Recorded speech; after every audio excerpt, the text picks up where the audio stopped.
Of the Ministry of Health and Wellness Jamaica Move series is here. Join us Wednesdays at 5 a.m. and Saturdays at 8 a.m. right here on CVM TV. Let's get moving. Make a move now. Small business owners and independent contractors get affordable insurance with Sagicor Pro Shield. The time by Sagicor Life is 7 o'clock. CVM News at 7 Headlines Thursday, brought to you by Guardian Life. Live secure, live easy.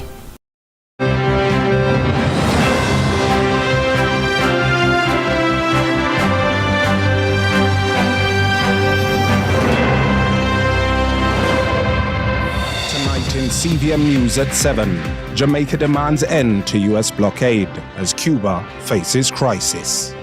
Philibert's return sparks political firestorm. And business leaders weigh in on Favour Williams' appointment. Also this evening, Spark program ready to roll. In the business report, data-driven decision-making. While in sports, Cavalier steams past Mocha in CONCACAF Caribbean Cup semi-finals.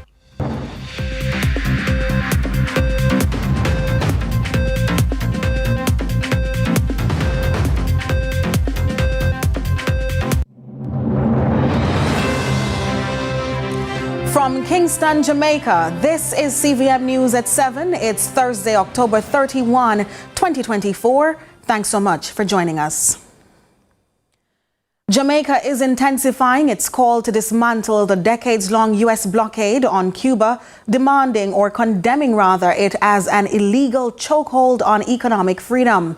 As Cuba battles crippling shortages and blackouts in the wake of Hurricane Oscar, Jamaica's foreign affairs authorities are rallying strong support at home and on the global stage. With more, here's Ramon Gordon.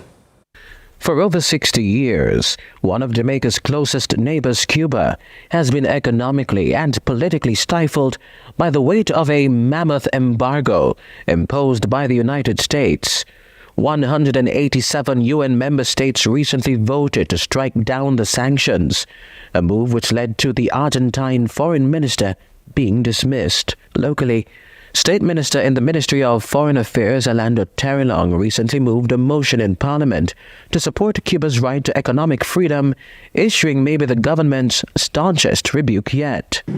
Imagine, Mr. Speaker, that as a result of an unlawful and illegal trade embargo unilaterally imposed by one country, that 10 million Cubans living on an island without electricity due to an embargo. It is morally indefensible, Mr. Speaker, to impose such suffering on innocent civilians. Eastern Cuba has been struggling with recovery after being thrashed by Hurricane Oscar late October. The country has been plagued by persistent blackouts, worsening the scarcity of food, fuel, and medicine. Some Cubans are abandoning ship, some washing up in Hanover and St. James recently. The Jamaica-Cuban relations are based on mutual respect for sovereignty. I want to assure Ambassador and the people of Cuba that the government of Jamaica remains opposed to the unilateral application of economic and trade measures by one state against another. And in keeping with international law, the government of Jamaica has refused to promulgate any law, legislation, or measure that would infringe on the sovereignty of a state or its lawful national interests. Local authorities have yet to decide the fate of the 7 Cuban nationals who arrived illegally by boat early Sunday morning. They, however, remain in custody. Meanwhile, on Wednesday, Jamaica's representative to the United Nations carried Parliament's baton to the UN's 79th session. Jamaica continues to believe that this embargo is a flagrant violation of international law and contrary to the purposes and principles of the UN Charter. This embargo continues to inflict unnecessary wounds to the Cuban economy and stifle the development aspirations and growth potential of the Cuban people. We therefore join the international community in expressing our unwavering solidarity with the government and people of the Republic of Cuba in the call for the removal of this decades-old blockade. Only the U.S. and Israel opposed the vote against the sanction. Ramon Gordon for CVM News. Marissa Dalrymple Philibert's reinstatement as caretaker for Trelawney Southern has ignited a heated exchange between Jamaica's major political parties. The PNP is condemning the move as highly contemptuous, while the JLP is firing back, accusing the opposition of hypocrisy. Ramon again has more in this report. If you've been waiting to know when the Prime Minister intended to fill the vacancy in South Trelawney, wait no more. The answer is in, but the Prime Minister seems to have opted out of reinventing the wheel. The candidate is the former Member of Parliament and Speaker of the House, Marissa Dalrymple Philibert. Philibert resigned September last year after being charged for breaches of the Integrity Commission Act, specifically for making a false statement in a statutory declaration. So why did the JLP return to the former House Speaker to be its standard bearer in the constituency? The answer may lie in the politics. Dalrymple won the seat in 2020 with 69% of the votes, which signaled the MP's popularity in the rural constituency.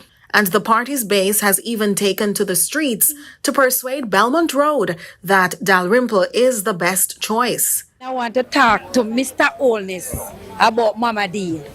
She is the only MP right now in Jamaica where we did resign and bring 4 councillor.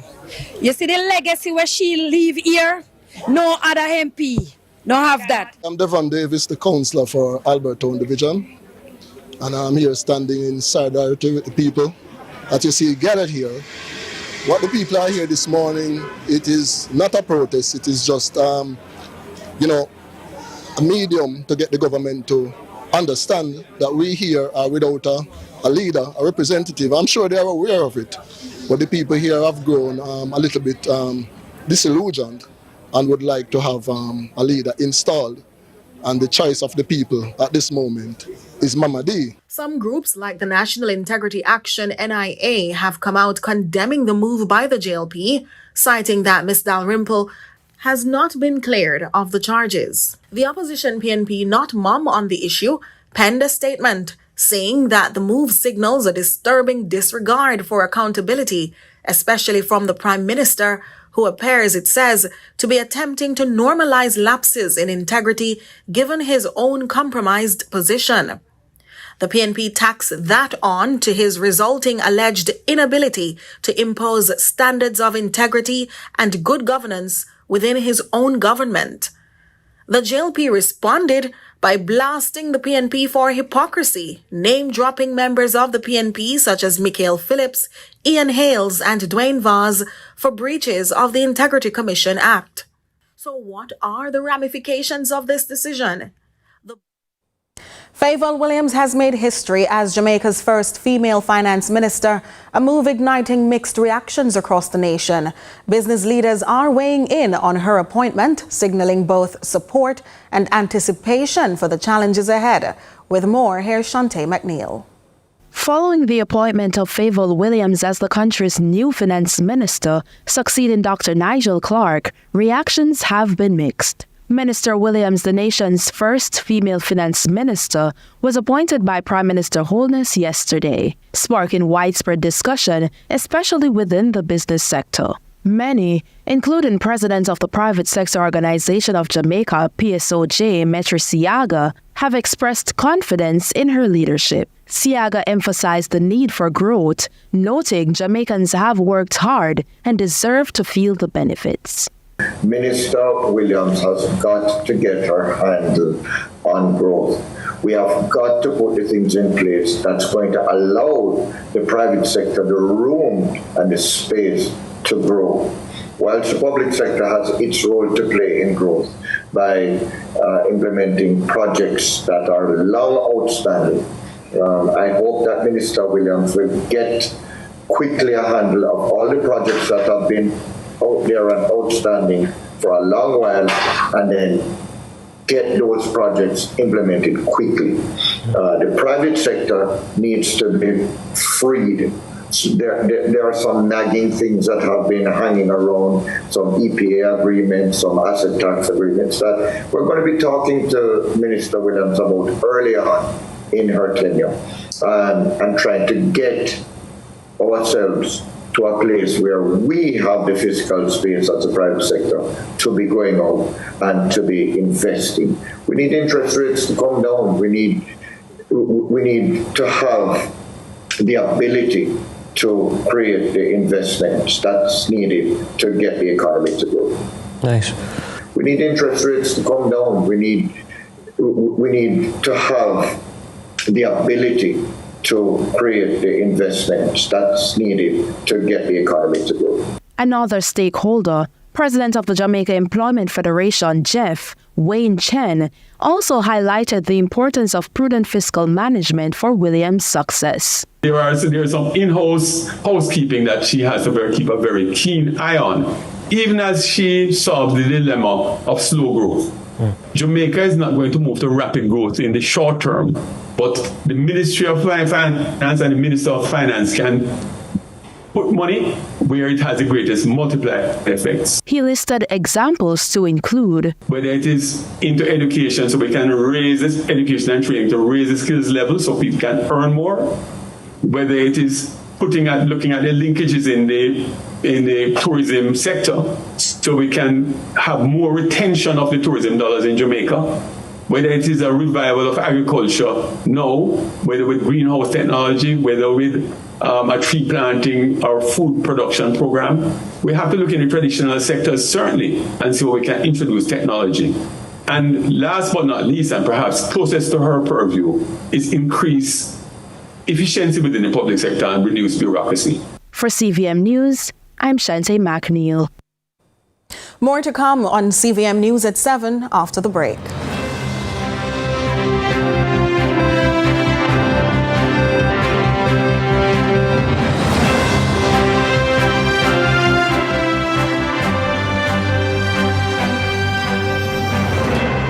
CVM News at 7 Headlines Thursday, brought to you by Guardian Life. Live secure, live easy.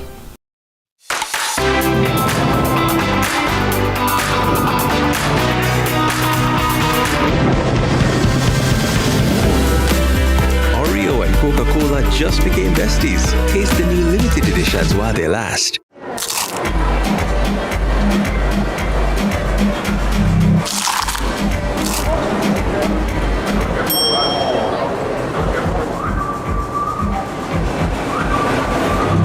Whatever the crunch you want with KFC's popcorn chicken. Delicious, juicy, irresistible. Now available in barbecue. KFC, it's finger-licking good. I'll teach you the electric slide. Come rise with us. It's another Feel Good Friday on Sunrise, and we're rolling out the red carpet for Marcia Griffiths and Friends. That's right, we're celebrating 60 years of musical excellence with the Queen of Reggae. Plus, I think I hear the phone ringing. It's a special call with Gramps Morgan. Then, Brick and Lace in at the place. Don't miss it. You've never seen a sunrise quite like this. And you can't do without it. It's electric. Boogie, boogie, boogie. Freedom is the knowledge. It's a jiggy, freaky, galaxy.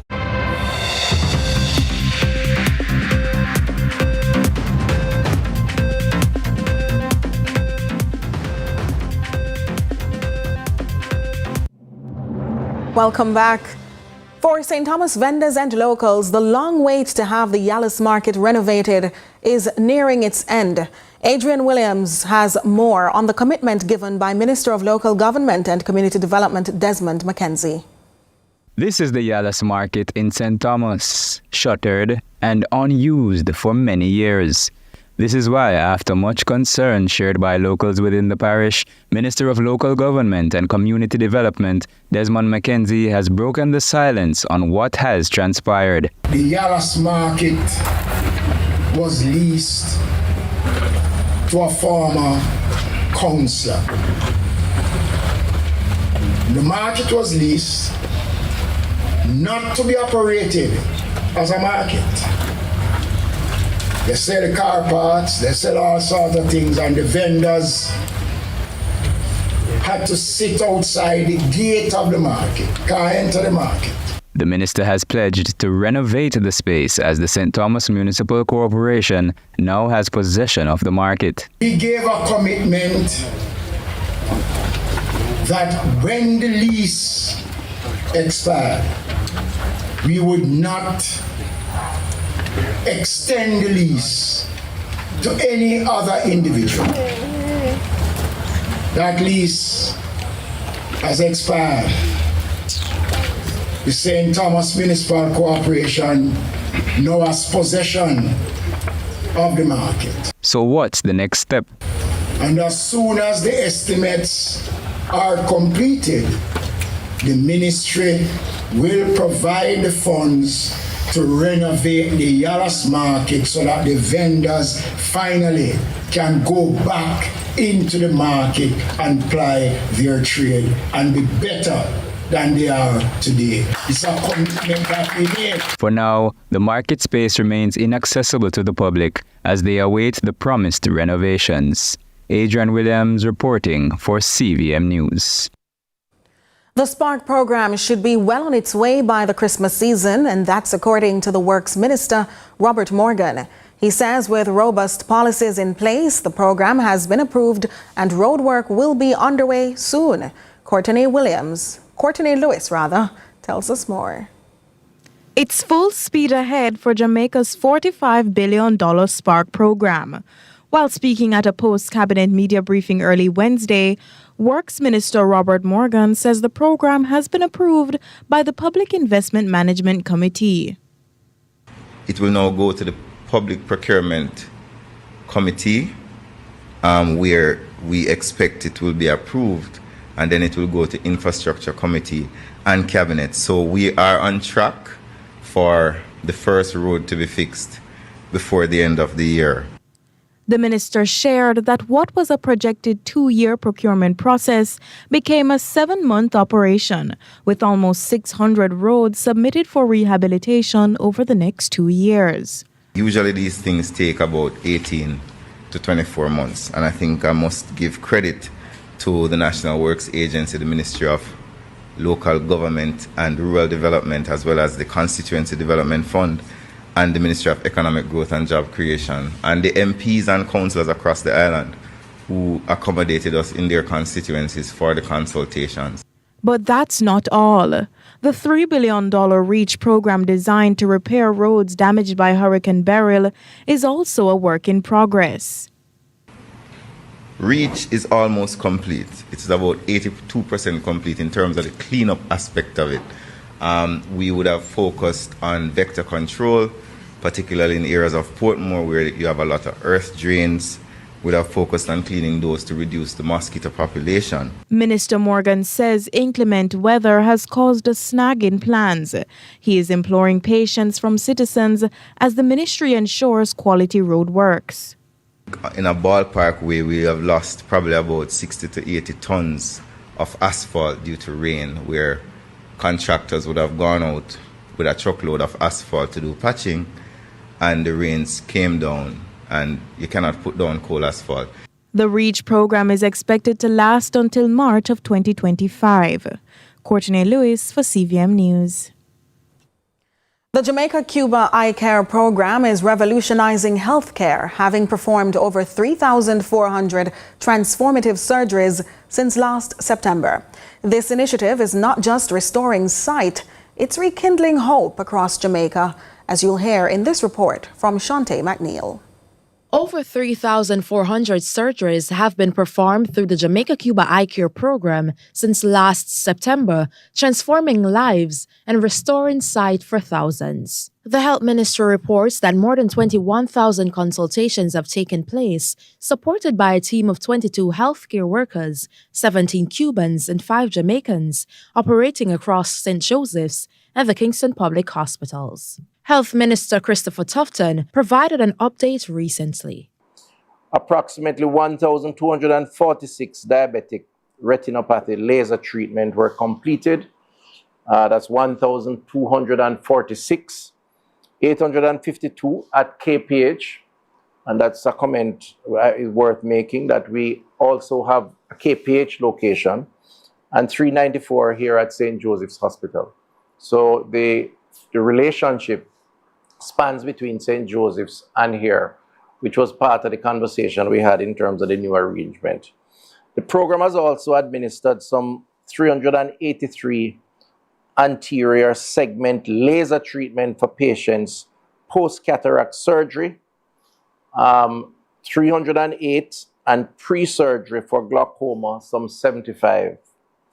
Total number of operations completed, 3,476. That's big. Azura Walker, one of the many patients whose vision was restored with the help of the program, shared her story. I could not see from this eye for about 7 years. And this one, I found out at that time that this was the only eye acting for both. The vision in this one became weak because it was acting for both. I had seen 2 Jamaican ophthalmologists, and in all honesty, what they had done nothing for me. And I had really given up on ever having my vision again. But with the help of the program's doctors, she shared that she regained her sight. Unfortunately, because I had been given glasses before and so on, my eyes were further damaged other than the cataracts. However, I was still recommended for surgery. Dr. Besida did both my eyes. And I can now see from my eye that I could not see from for 7 years. With over 40 years of collaboration, doctors say the Jamaica-Cuba partnership remains steadfast, committed to providing quality care for patients across the island. For CVM News, I'm Shante McNeil. Insightful. Well, there's more to come after this break, so stay with us.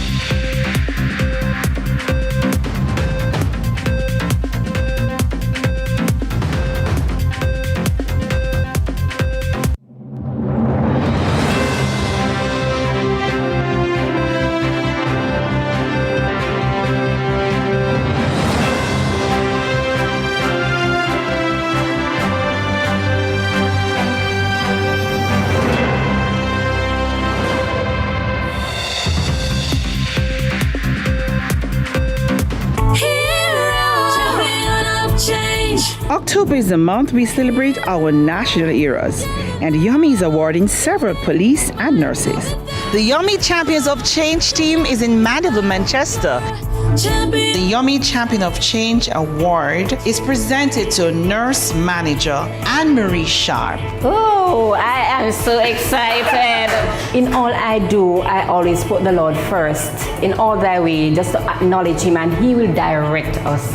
I want to say thank you very much, Yumi, for actually recognizing me, and I will continue to be an ambassador for both you and the JCF. I would encourage all of us, being a police officer or not, enjoy what you do, love what you do, and the reward will be something similar to this. Simone, I just want to thank you for your 40 years of dedicated service. It's a great feeling, not only for myself, but the members of the community who have worked with me tirelessly throughout the years. Nurse Sharp is an extraordinary nurse who always go beyond the call of duty. I feel very good for Yummy to select 3 of my hardworking nurses to be part of this Champion of Change program. Thank you, Yummy. I am a proud Yummy Champion of Change. I am a proud Yummy Champion of Change. Yummy Champions of Change. Champion of Change. Champion of Change.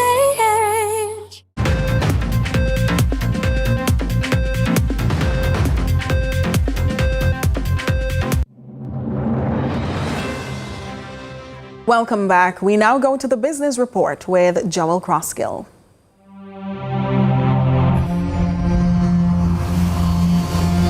Lots to share with you in the business report today. In a move designed to reshape the marketing and communications technology industry in the region, DRT Communications Limited has unveiled a new and improved media monitoring platform that may make Jamaica the nerve center for Caribbean media intelligence. all of us in the marketing communications industry have gotten that call at 6 a.m. or 10 p.m. Thanks, Nicole. Thanks, Winsome. That our brand has just been mentioned in the news, or that random tweet from an influencer that went viral in 20 minutes. You need that news clip now. You need that ad campaign of your competitor like yesterday. You need to know.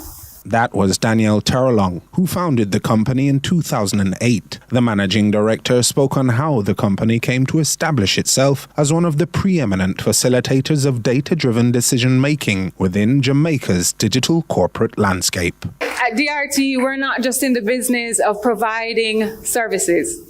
We're in the business of empowering people and brands to make strategic, data-driven decisions that can change an entire trajectory of a company.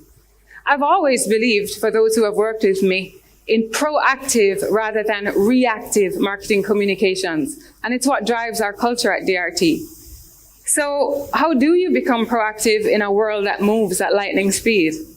The answer is simple. The right data at the right time from the right sources. We scoured the globe to find the best technology, and that could track everything: television, radio, print, and social media. We built a service that wasn't just good for Jamaica. We built one that operated at a global standard. We monitor and analyze data from over 1,000 regional and international sources: radio, TV, newspaper, online, and social. Winsome Callum, Director of Corporate Communications at Jamaica Public Service Company Limited, one of the traditionally most maligned entities on the island, presented an account of how DRT's media monitoring services has transformed the way the company monitors media mentions and responds to public sentiments. GPS has been on this journey with DRT from the very beginning. As a result of this partnership, we are a lot more responsive.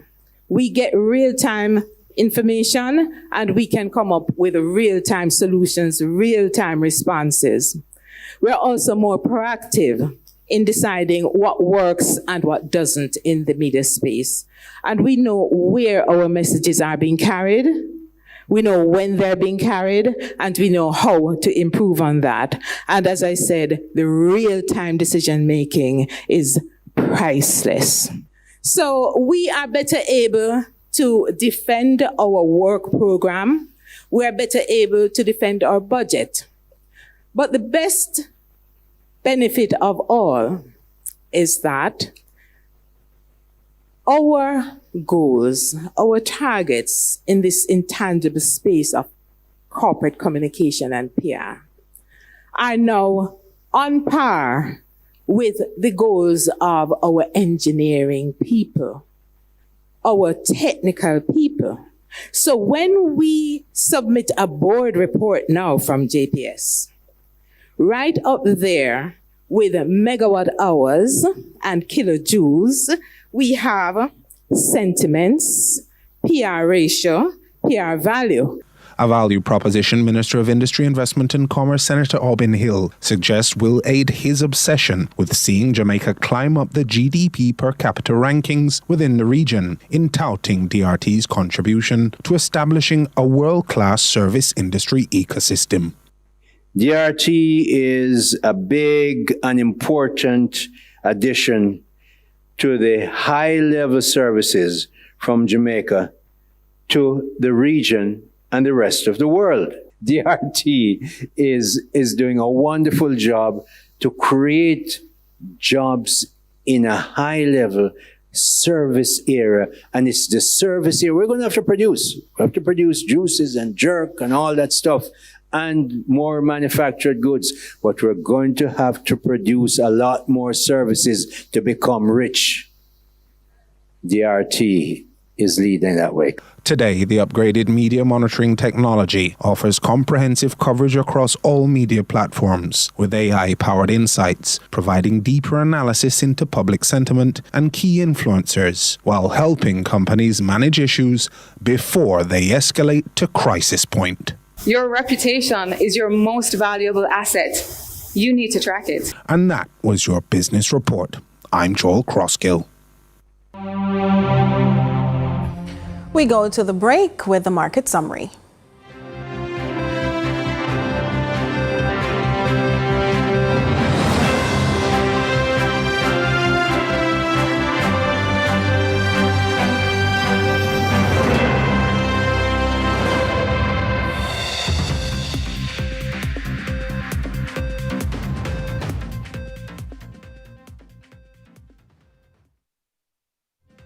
KFC's popcorn chicken. Now available in barbecue. KFC, it's finger licking good. The time by KFC is 7:30.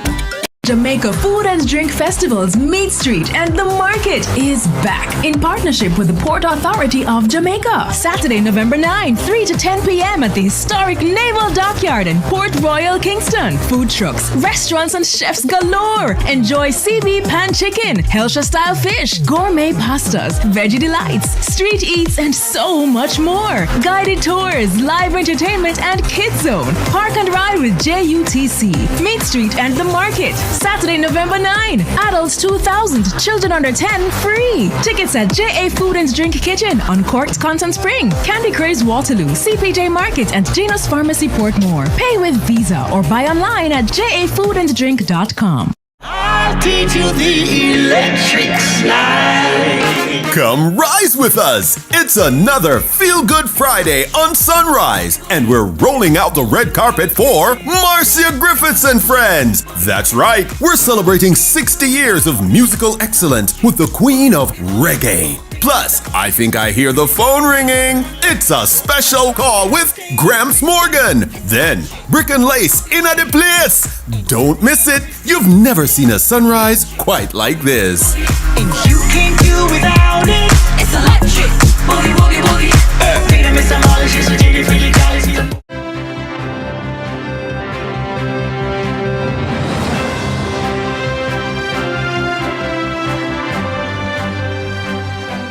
Welcome back. A look now at what's active on social media.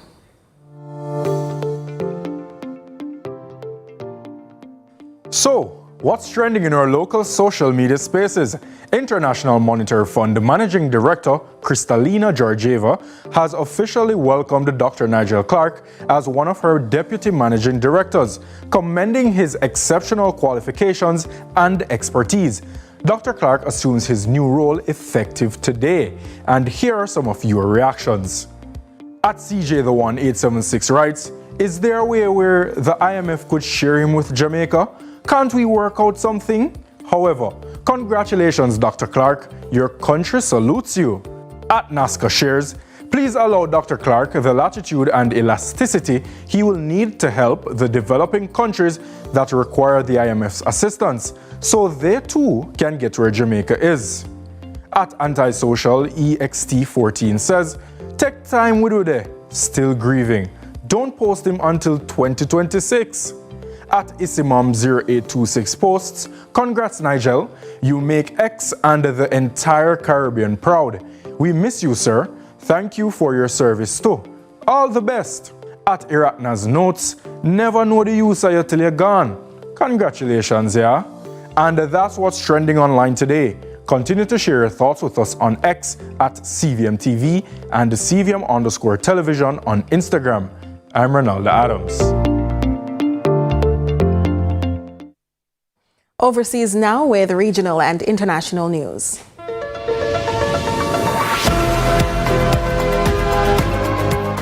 We begin with news in the region. Barbados wants to see a normalization of ties between Cuba and the United States. Deputy Permanent Representative to the United Nations, Carita White, stated the island's position as it joined with the majority of UN members Wednesday in reiterating a call for an end to the embargo against Cuba. Barbados also wants Cuba removed from the list of countries that sponsor terrorism. More from CBC News, Barbados. Barbados reaffirms its strong opposition to the use of unilateral coercive measures, especially those with extraterritorial reach that violate international norms.